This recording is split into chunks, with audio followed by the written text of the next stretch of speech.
full of deceit to join the Liberal Party of the CCP. This is the message to teach our kids.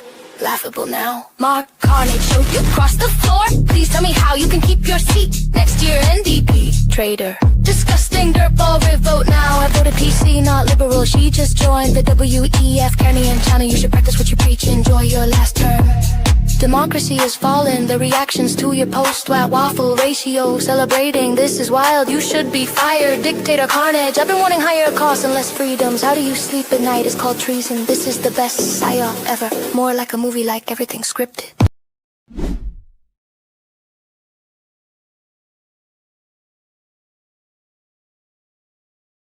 Stage here, right? Anyway, thank you for joining me. It always helps to add yourself to the stage when you're coming on. You're watching another episode of Stand on Guard. Happy Thursday. I know you all enjoyed the show yesterday. We got more to talk about that today. We'll be back in mere moments with the news. Thank you.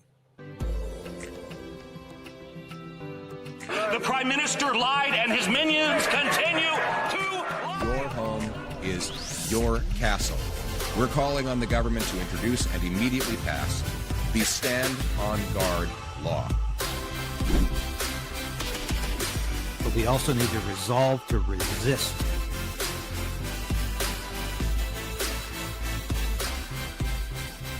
Okay. We'll do it live. Okay. No. We'll do it live. I'll write it and we'll do it live. And we're doing it live as we do every day here at Creighton's Right.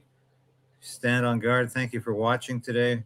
We got a huge response yesterday from folks who watched our show about Mark Carney reportedly threatening to use the Emergencies Act to block Alberta independence, whether that's before or after a referendum. Is he going to stop a referendum? Is he going to override a referendum, even though there's a Clarity Act out there that says 50% plus one means a province, any province, not just Quebec, can proclaim independence, can separate from the rest of Canada.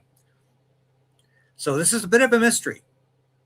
And we're going to look into, is it plausible if this happened? And the answer, my friends, is yes.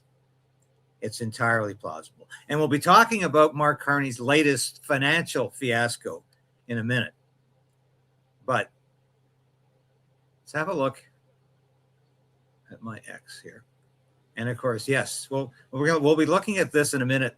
Can't believe CBC actually reported this. Another $5 billion investment fund registered in an overseas tax haven by Mark Carney has been uncovered, this time in the Cayman Islands. Wow. So, followed up with the Hamilton Insider yesterday. This is like a private news site. And we're trying to get more information about whether or not this event actually happened. There was an event on March 29th in Hamilton involving steelworkers. Mark Carney, and of course, this individual got back to us and said he's looking into whether or not there's anybody with recordings who's prepared to leak these recordings to the media of Mark Carney saying something about the Emergencies Act vis-a-vis Alberta independence. But people are definitely interested in this. So, and this is Chris Goodwin, who is managing this news site. Of course, the major paper in town has always been the Hamilton Spectator. I actually had a friend from Carleton University who worked there for, I think, 20 years after she left Carleton, Barbara Brown. She was a reporter with the Hamilton Spectator for many years. And I tell you, if Barbara was still in town, we would know more about this story. But I don't believe the media was invited to this event. And this is why I'm going to show you the research we did on this. This is quite fascinating.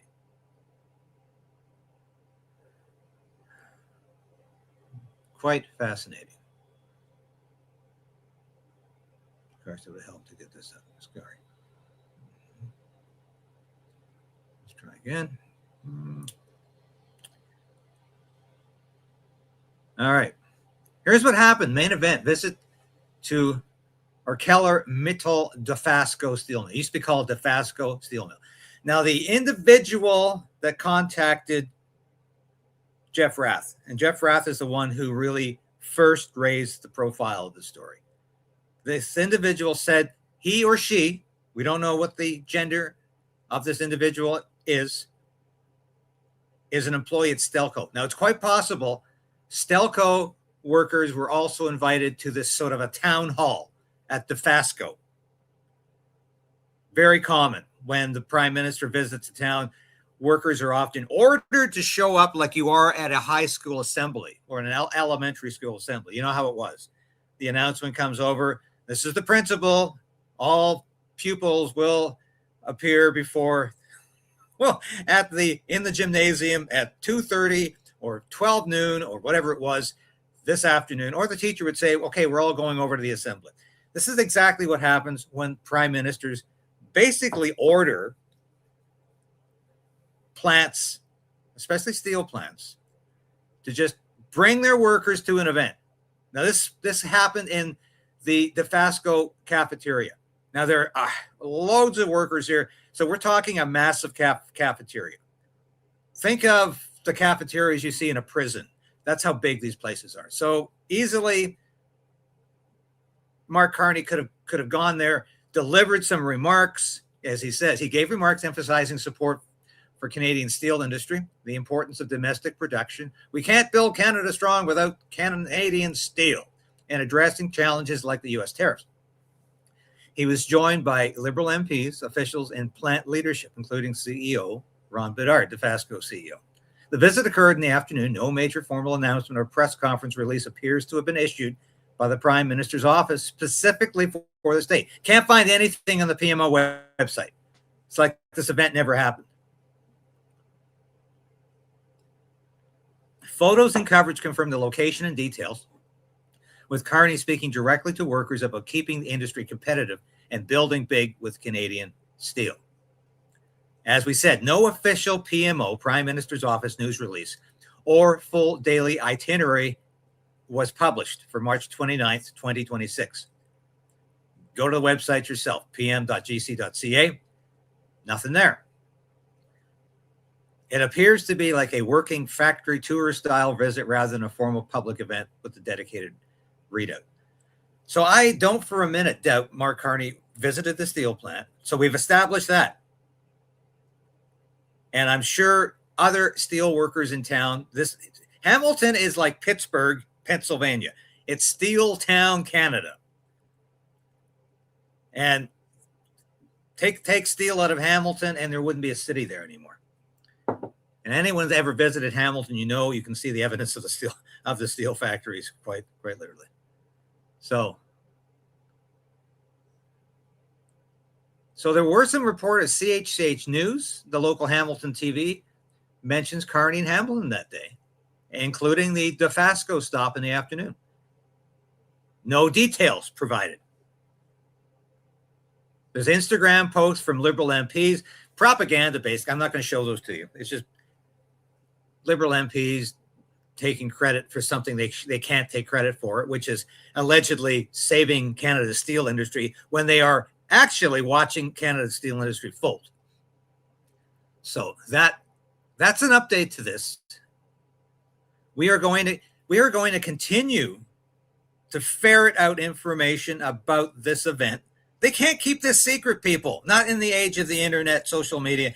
Somebody probably had their phone on, was either recording it for the audio or the visual and the audio. Just anybody can do that. That's why you have the proliferation of citizen journalists. Anybody can record an event now if you have a smartphone. In fact, most reporters are using smartphones. Most real reporters are using smartphones because they're better than the other technology used to be. You get better pictures. I can get better pictures with my Galaxy 26, which I just purchased this month, than I could have with video equipment when I was going to Carleton University or when I was working in TV news. It's just that much better, and it's just so much easier to use. And it's so much easier to download. It's quick.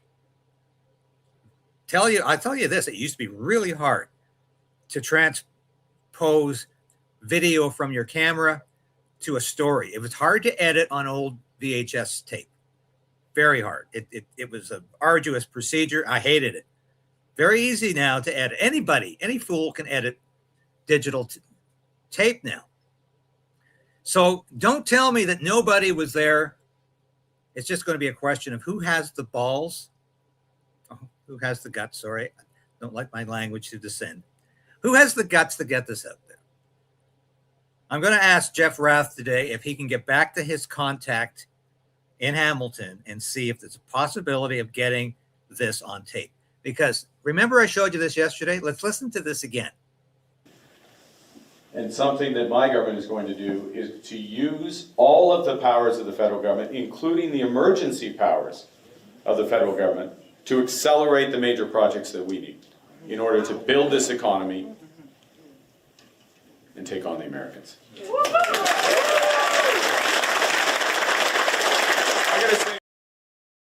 Okay, that was an event in Kelowna, British Columbia, while Mark Carney was running for the leadership of the Liberal Party. And you remember how he got 80% of the vote in every riding? Every riding gave him, he got 80% of the vote in Kelowna. And I think every Liberal was out for this event. There were 50 people at this event. Nobody covered this event except the local Now TV, which tends to be small c conservative, sympathetic towards the capital C Conservative Party of Canada and towards Pierre Poilievre. And a little bit, it shows antipathy, shall we say, towards Mark Carney, the Liberals. But they were there that night. Nobody else was there. When Mark Carney actually said he's prepared to use emergency powers, in other words, the Emergencies Act, that's what he's referring to push through his agenda. That's ominous. And of course, the crowd, oh, great, Mark. Great. Use the Emergencies Act, just like Justin. To stop these horrible conservatives, freedom convoy people, or anybody else that gets in your way. That's Mark Carney's hostility, antipathy, and absolute pushback against democratic values in this country. Democracy in general. He's destroying our free speech. He's more arrogant than ever now that he's got his much lusted after majority government. And it's not going to get any better, folks. So there's Mark Carney again. How many other times did he say things like this? How many other times did he allude to using emergency powers?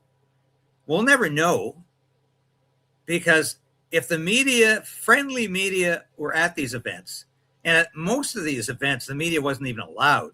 Certainly, Rebel News wasn't allowed. I would not have been allowed to get in the front door.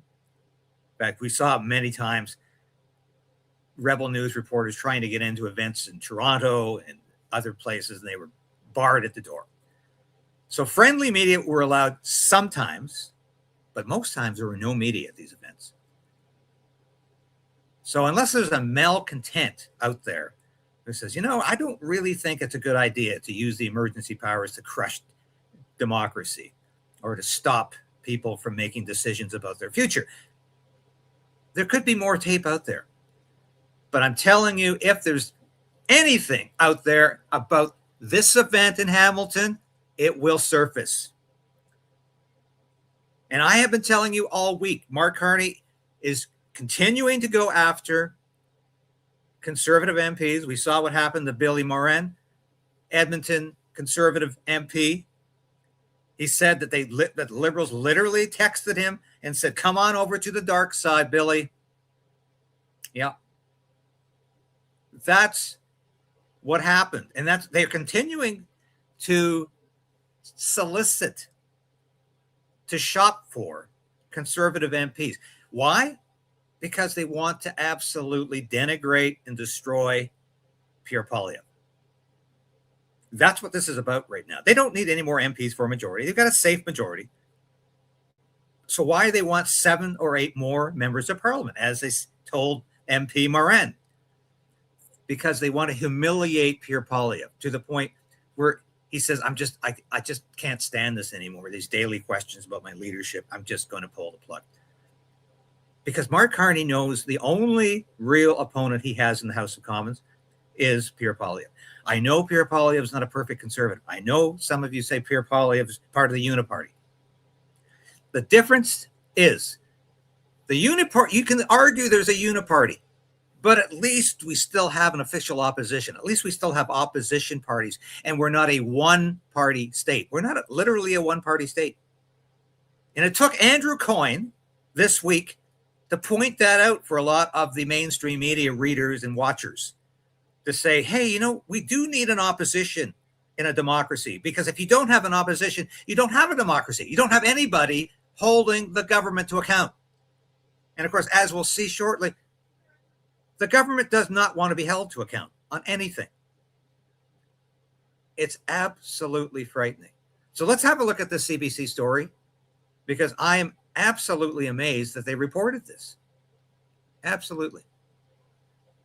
Okay, when we've been reporting how, you know, Mark Carney has got 103 different conflicts of interest. He's got 500 plus investments, largely in the United States. But look at this. Brookfield used Cayman Islands, their registered third fund. $5 billion. A $5 billion investment fund created under Mark Carney's leadership at Brookfield Asset Management was registered in the Cayman Islands tax haven, according to records obtained by Radio Canada.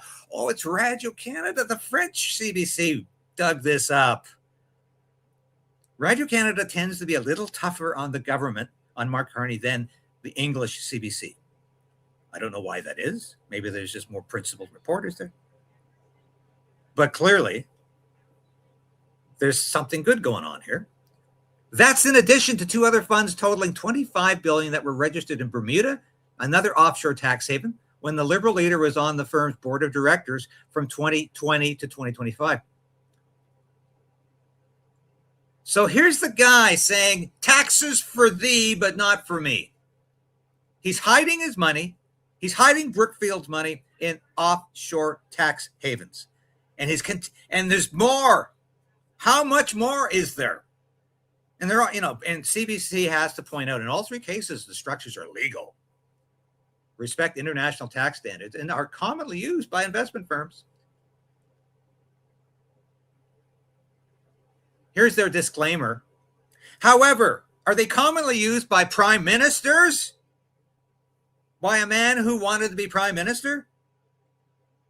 And who continues to use his office to exploit Brookfield Asset Management's financial depth, breadth, and extension? Everywhere Mark Carney goes, Brookfield Management has just been or is not far behind. Everywhere Mark Carney goes, allegedly, supposedly, reportedly, promoting Canadian trade deals, Brookfield is there inking its own trade deals. We have documented this. And I tell you, if Pierre Poilievre doesn't start telling Canadians that Mark Carney is heading the most corrupt government in the history of Canada, Mark Carney is going to push him out. Mark Carney plays politics like a boxer in a boxing ring, like a blood sport. Mark Carney does not play nice. And Pierre Poilievre has got to stop right now about being a kinder and gentler Pierre Poilievre, a kinder and gentler Conservative Party of Canada. Because he will be history. Because Mark Carney will push him out. You bet he will. So, wanted to share that with you. I'm absolutely shocked. And by the way, we're going to have, at the end of the show, we're going to show you what's happening in Ireland, which is absolutely fascinating. But let's go back to my X site, because I'm lining up some interviews, by the way, for the weekend or next week. I was on a great show last night. I hope it's airing today. In fact, I'm going to tell you who I was with, as I can remember. No, I'm just kidding. I'm just kidding. Here we go. All right. So once again, I encourage you, follow Chris Goodwin. He is a citizen reporter, as far as I can tell, who's actually doing some work in Hamilton, unlike the reporters at the Hamilton Spectator, who seemed to just didn't care or wouldn't report what Mark Carney was saying in their own hometown. Now, this is fascinating. This is fascinating. Here's Ursula. You know, the dreaded Ursula von der Leyen telling us is how can we reduce the demand? Because of course the least expensive energy is the energy that is not used. We should reduce demand while fully respecting the free choice of consumers. So we are looking at energy efficiency levers such as renovation of buildings or the renewal of equipment in industrial operations. These are some measures, but there are also other measures that we will present or will be the core of the presentation of the communication next week on the table of the leaders. So far for the is how can we reduce the demand? okay, so how do we reduce the demand? Okay, get back to. Okay, let's get back to this. I love this comment. I love this comment.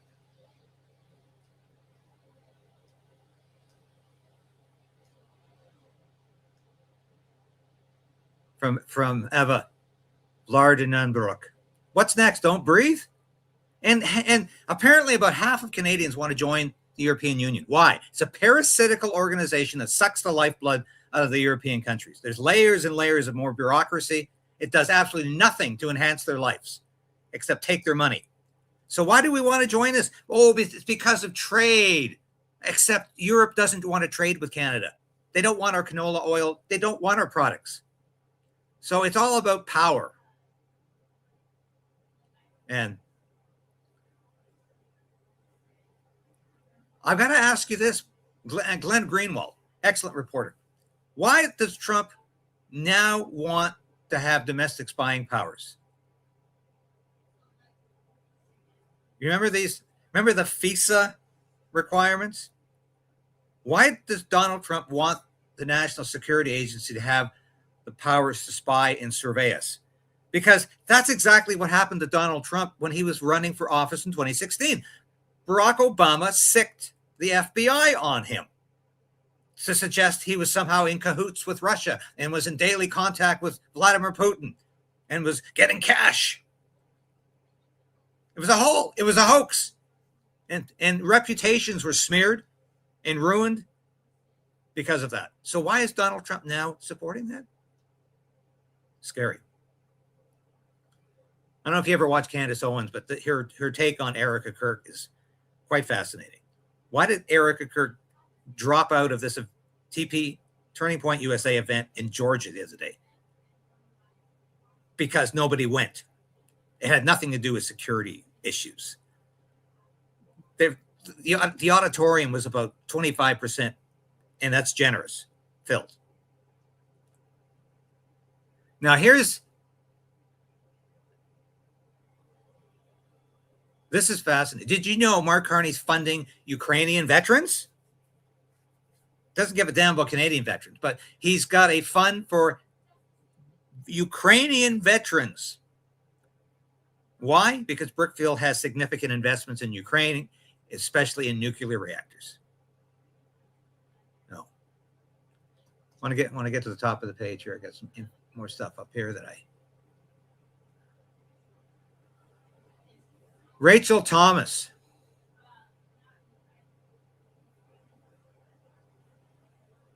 Let's listen to Rachel Thomas for a second here. So Bill C-18 actually never came into effect. Google actually made a deal with the government that they would be exempt for 5 years as long as they created a fund of $100 million per year that would go through the collective and then be distributed to news organizations.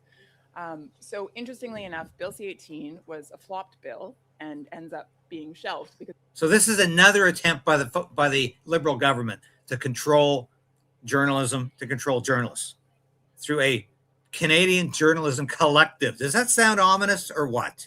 It applies to no one. Now, this fund is in effect for a total of 5 years before, of course, the government will have to revisit this. Now, you as a collective have been put in place by who? So Google they decided to work with the collective to distribute the funding. So there was a collective that was formed, and So then who formed the collective? you're looking for the names of the founding board members? So Google was required to create a fund of $100 million. Yeah.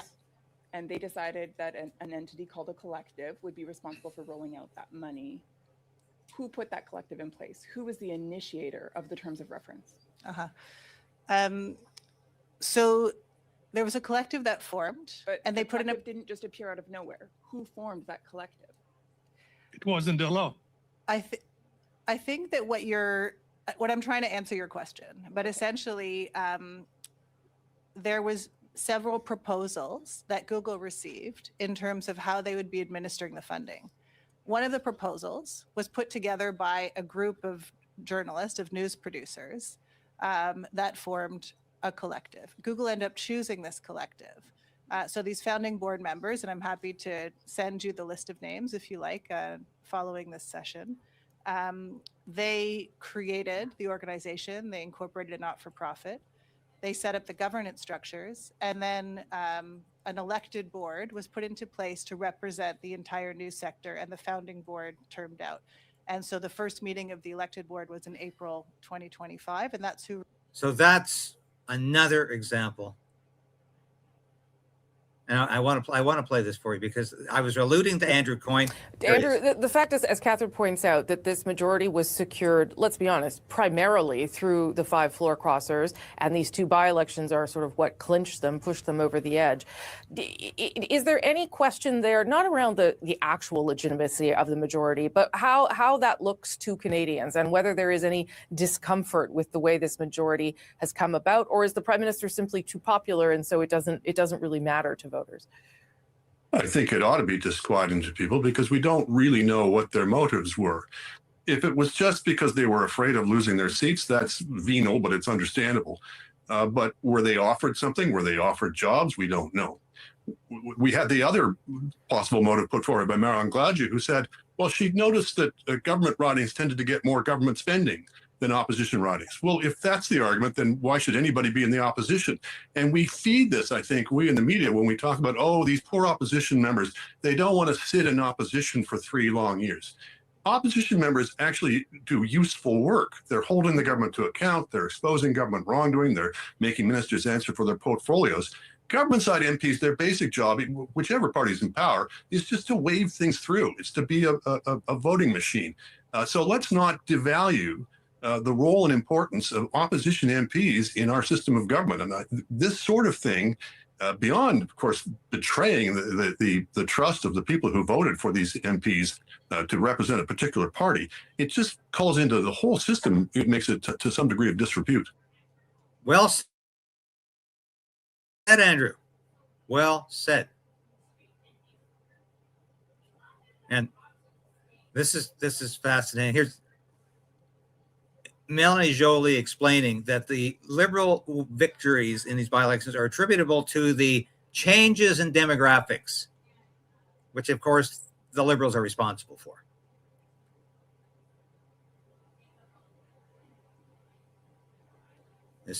Here we go. Majority government will move to regulate legal internet content, says Canadian Heritage Minister Mark Miller. Reporter, how seriously are you considering this idea? Miller, very seriously. Now the floodgates will open. And I encourage you to read that. Encourage you to read that. I'm trying to find.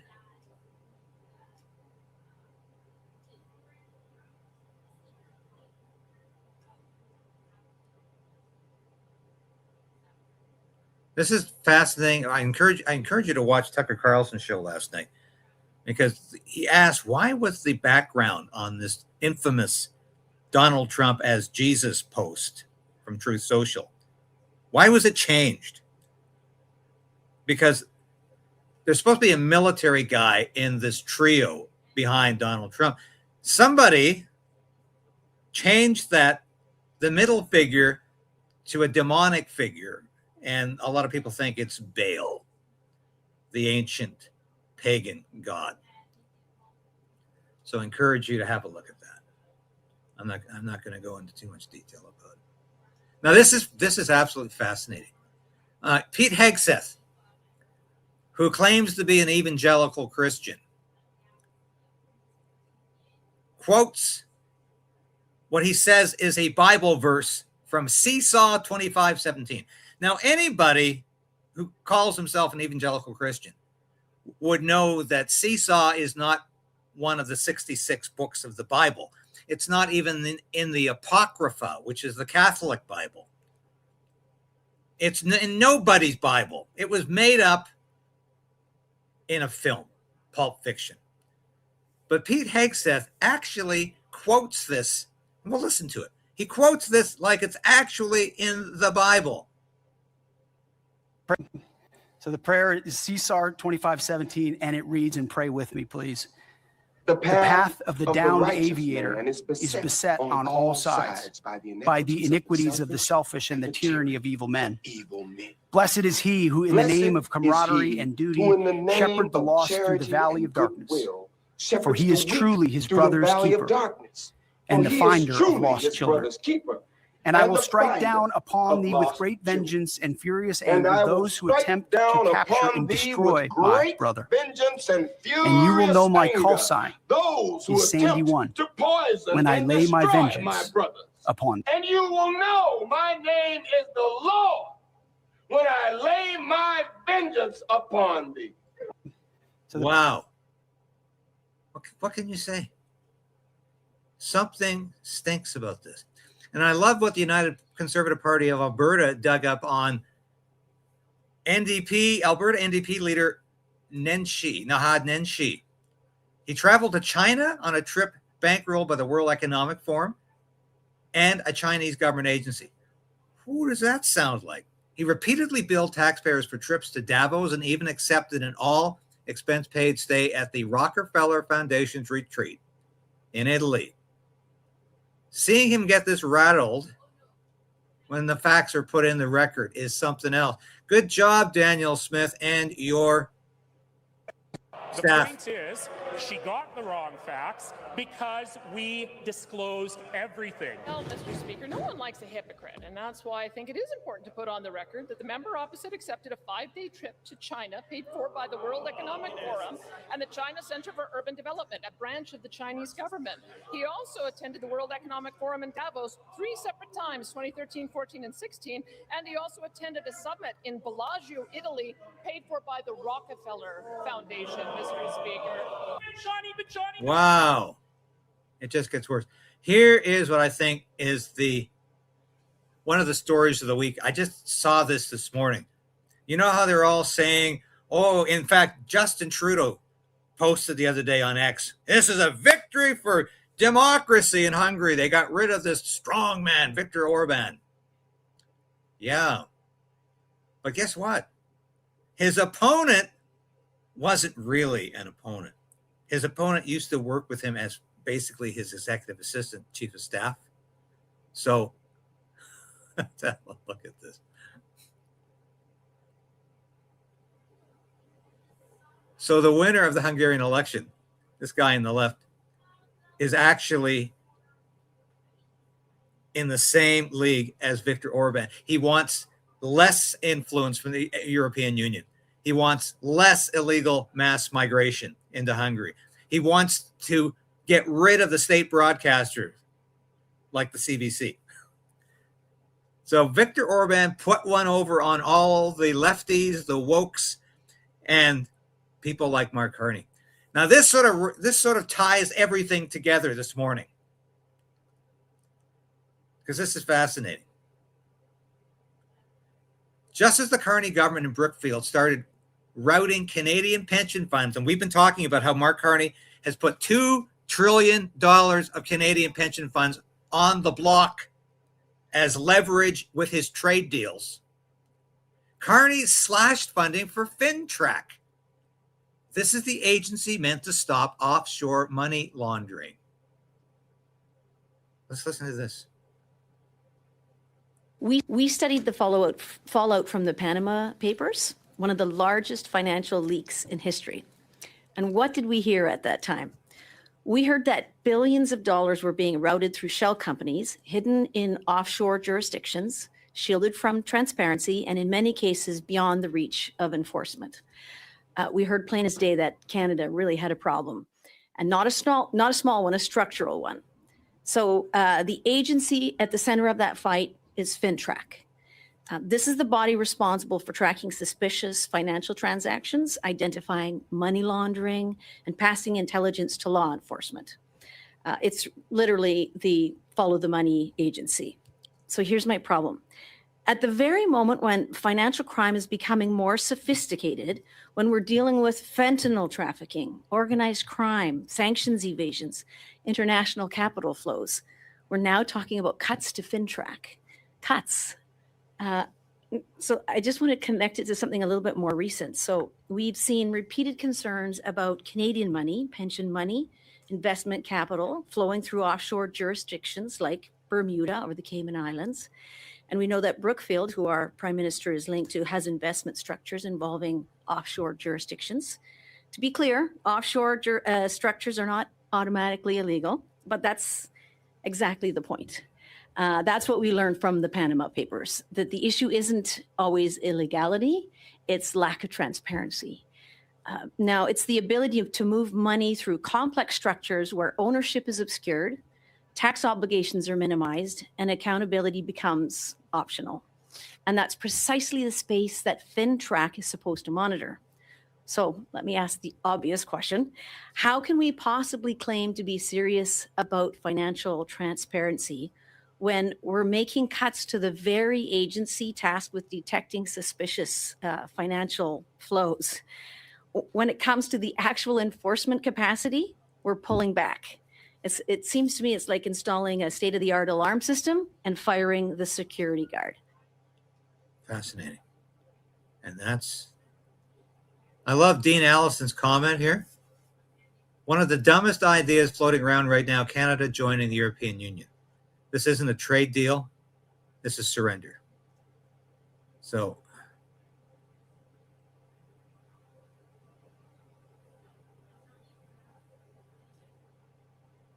now, you know, I'm ex-military. I'm ex-Royal Canadian Air Force. I was a public affairs officer. A lot of people really hold me in disrepute for that. I don't know. I was always an honest public affairs officer. I always told the truth. I refused to lie. But that's beside the point. I thought this was a parody story when I first saw it this morning because military wants to recruit foreign pilots to fly new F-35s with new immigration stream. The Liberal government is planning to recruit foreign workers, including recent immigrants, to fill high-skilled positions in the Canadian Armed Forces, even allowing them to pilot F-35 jets. So we're going to take people who just got to Canada, whose loyalty to this country, I won't say suspect, but is yet to be proven, yet to be substantiated. We're going to give them hugely responsible jobs in Canadian Armed Forces, including as pilots of our brand new F-35 Joint Strike Fighter jets. Mm-hmm. Wow. Is that what this country's come to? Do you think there might be perhaps an issue there? We don't have enough Canadian capable of being trained to pilot an F-35? This is incredible. And I got to show you Michael Cooper. Good on you, Michael, for revealing. On page 12 of your report, there is reference to Brookfield's tax gap over the last 5 years between 2017 and 2021. Just so that I'm clear on what a tax gap means, it is measuring the difference between taxes actually paid and taxes that would have been paid if the statutory Canadian tax rate had been applied to profits reaped. Do I have that right? That is correct. Okay. And according to your analysis, or the analysis cited in your report, Brookfield's tax gap in just 5 years between 2017 to to 2021 was over $6.5 billion. Is that right? That's correct, and that was based on research done by the Canadians for Tax Fairness and by some analysis from the Toronto Star as well. So it would be fair to say that the extent of Brookfield's tax avoidance, taxes that it should have otherwise paid in Canada in just 5 years, was over $6.5 billion. Yes, I mean, the tax gap is looking at the statutory rate, and there are some reasons why legitimate reasons why companies pay below that, but that's an indication of a major underpayment of taxes that, in the spirit of the law, should have been paid in Canada to finance public services in Canada. Yeah, I'd say $6.5 billion is a lot of money. Would it be fair to say that Brookfield is Canada's largest tax dodger amongst corporations? It has been labeled as such, and if it's not the largest, it's clearly in the very top tier. Well, your report cites 123 of Canada's largest corporations. So we'll leave it there, but that is incredible. That is absolutely incredible. So Brookfield is the largest tax dodger, the worst tax dodger in Canada. And that's where we are. And by the way, that is the new president or prime minister, of Hungary. And they thought they were getting rid of good old-fashioned Hungarian nationalism. And they got a real fierce opponent of the EU. Anyway, want to leave it there for now. I know we're getting a little late in the broadcast here. I want to show you when we come back. I want to show you what's happening in Ireland, because this is fascinating. Remember, Mark Carney has an Irish passport, and he also has citizenship in Ireland, which of course is why he has a passport. But we'll be right back.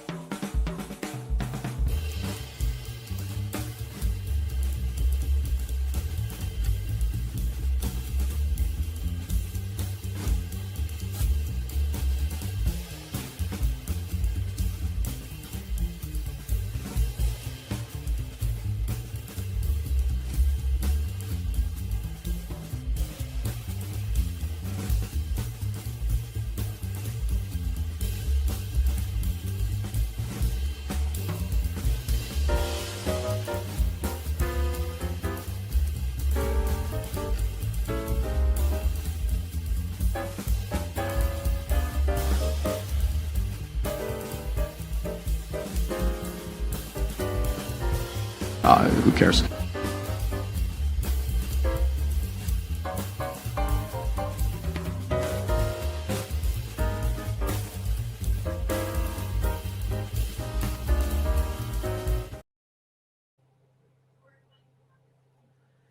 So here we are. Here's what's happening in Ireland. I find this very interesting here. There's a freedom convoy going on in Ireland right now, and it's undermining the government, which of course is another globalist government. Why are they complaining in Ireland? Well, because farmers are being pushed to the wall because of mass migration. It no longer looks like Ireland, feels like Ireland, is Ireland. And Mark Carney's very interested in what's happening in Ireland because he is most afraid of another freedom convoy in Canada. Let's watch here's the Irish Parliament.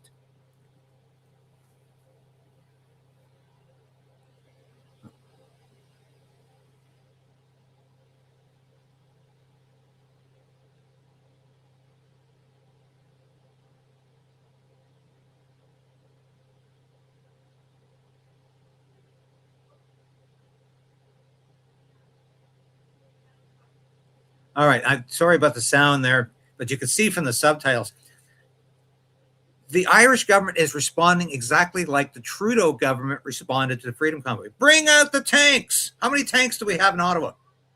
Well, actually, right now we wouldn't have any. We gave our tanks away since then to Ukraine. So if that question was asked today, the answer would be 0. Goose egg. None. We don't have any tanks. But the Irish government is talking just like Canada. Get rid of these people, these truckers, these farmers who are daring to protest. And Mark Carney's watching this very closely because what he most fears is another freedom convoy. And what do you think he'll do? Without blinking an eye, Mark Carney will invoke the Emergencies Act. He won't just, I believe very strongly, he has threatened to invoke the Emergencies Act if Alberta has a referendum on independence, or certainly if Albertans vote to leave Canada. The Clarity Act, which was passed under Jean Chrétien's government, states that a province can leave Canada if voters in a referendum choose to with a margin of 50% plus one. That's the law in Canada. Mark Carney can't stop the law with the Emergencies Act, or can he? He can override the law and the Constitution by imposing martial law, which really the Emergencies Act is martial law. It's a little bit less severe than the old War Measures Act, only invoked by Prime Minister Pierre Trudeau in October 1970. And his son, Justin Trudeau, of course, in 2022, invoked the Emergencies Act, which Brian Mulroney promulgated to replace the War Measures Act because it was supposedly a little less draconian. But in effect, it's martial law. And with martial law, you can absolutely override individual rights, the law, democratic values, you name it. And I believe Mark Carney will use the Emergencies Act either to push back, to suppress any dissent, any protest in this country, and he will use it, I believe very strongly, to prevent Alberta from leaving Canada, because Alberta pays for everything in this country. Alberta pays for the sham equalization plan we have. Alberta pays for Quebec to have the social welfare system it has. Alberta pays for Ontario's expenses. Take Alberta out of Canada, who's going to pay everybody else's bills? Mark Carney is scared to death of that possibility. Now, where are we in Canada right now? I was on a show last night. I encourage you to watch it. Jason James. I was on Jason James' show last night. And we talked for over an hour about things. And he asked me, where do you think we are in Canada? Where do you think we are historically? And I said, go back to 1928 in Weimar, Germany. It's 1 year before the stock market crashed of 1929 that ushered in the Great Depression. It's after the hyperinflation, where you've seen the pictures of Germans literally filling wheelbarrow full of paper money, of Reichsmarks, to buy a loaf of bread. The hyperinflation was over. The Great Depression had not yet begun. The Nazi Party was still basically on the periphery, didn't really stand a hope in hell of winning the election. Adolf Hitler had unsuccessfully and would unsuccessfully try to run for president against Paul von Hindenburg. He was defeated both times. So Germans were asked, how are things going? And they would have said, well, the Weimar Republic, our democracy is doing just fine. Yes, there are some fringe elements, there are some attacks. We've gone through some hard times. We survived the Great War. We survived hyperinflation. And we're strong. Little did they know that 5 years later, Hitler would become Chancellor of Germany and then pass the Enabling Act, which empowered him to take away all democratic rights in Canada. And he started where? with free speech. And that's what Mark Carney has started with. Take away your free speech, and you have eradicated democracy and liberty and freedom in this country. Free speech is foundational. It's integral to our democratic way of life. We lose our free speech, we lose all of our freedoms. And it's that much easier to start ticking off everything else. Official opposition party? No, we don't need that. Freedom of religion? No, we don't need that. Freedom of assembly? No, people can't do that. Do I really believe that these by-elections this week could be the last free elections we have in Canada? I think it's a good possibility because Mark Carney is actively involved in a hostile takeover of Canadian democracy. That's what's going on with Mark Carney. This is why he's pushing the expropriation of your pension funds, why he is promoting Brookfield strong and not Canada strong wherever he goes, why he was the CEO of a company that hid all of its money in tax havens, tax dodging, the biggest tax dodger in Canada. Our prime minister was the chief executive officer of that company. He has 103 different conflicts of interest. He goes on and on about the United States being an existential threat to Canada and the world, yet he has over 500 investments in the United States. How much is Mark Carney worth? I wouldn't hesitate to say hundreds of millions of dollars, perhaps at least $1 billion. Mark Carney is a clear and present threat to Canadian democracy. Now, with a majority government, there might be no turning back. So that is my concern. That is my concern. Thank you so much for watching. Please like and subscribe. And if you've been unsubscribed, check and see. Because we have seen so much evidence of YouTube taking subscribers away every day from the station. Please have a look and ensure you are still subscribed to the station. We need your support more than ever so we can continue to fight for Canada, for democratic rights, for the liberty that you grew up with, but that is fast becoming evanescent and is vanishing from our political scene. Keep fighting. Resolve to resist. We will be back tomorrow. Thank you so much for watching. God bless you and Godspeed to all you do.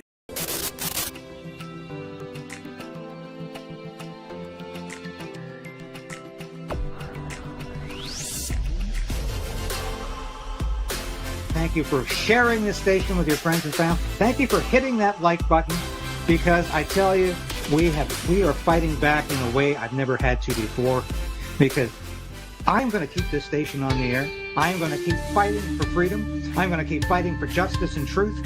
And I am damn determined to resist this Carney government in any way possible as it encroaches upon our individual freedom. And it will continue to do that, mark my words.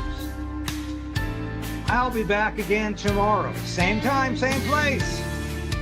10 a.m. This has been David Creighton, broadcasting live from our nation's capital in Ottawa. Thank you for watching. We'll see you again tomorrow.